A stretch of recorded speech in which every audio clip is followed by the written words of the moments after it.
बिस्मिल्लाहिर्रहमानिर्रहीम। अस्सलाम वालेकुम स्टूडेंट्स।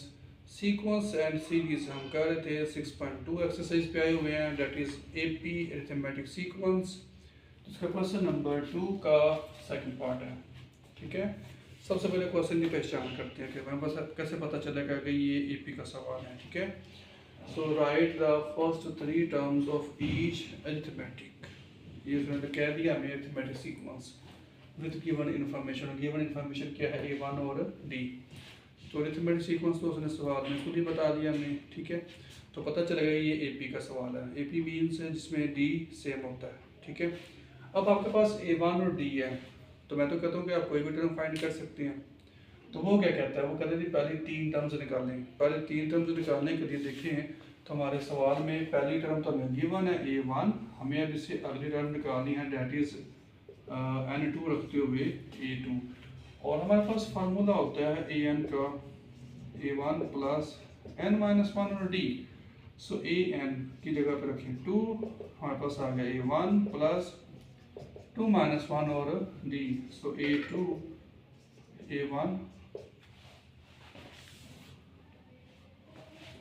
प्लस, और इसको देखिए तो बनता है D। तो यहाँ पे A1 की कीमत क्या है 12 प्लस D हमारे पास है माइनस के 13।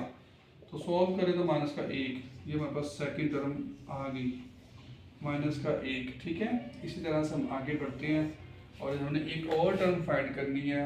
उसकी डिमांड के मुताबिक 3 टर्म निकालने के लिए एन हम क्या लेंगे 3। तो फार्मूला nth टर्म का क्या होता है जी, A1 प्लस N-1 और D। ये फार्मूला आपको आना चाहिए, फार्मूले ने क्वेश्चन करवाना है। सो इसमें रखें 3। सो A1 प्लस 3-1 और D, यानी कि इसको मैं सिंप्लीफाई अगर करूँ तो A1 प्लस 2D इस तरह से।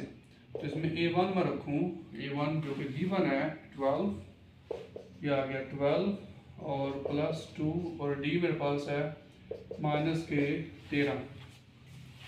तो इसको मैं सिंप्लीफाई करूँ तो बनता है 12 माइनस के 13 तो 26, सिंप्लीफाई करें तो माइनस के 14।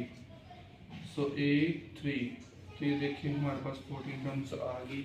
हम इसको कंक्लूजन लिखते हैं, कहते हैं जी सो AP इज, पहली टर्म इसकी है पहली टर्म इसकी है 12, दूसरी टर्म है -1, तीसरी टर्म है माइनस के 14 अप टू सो ऑन।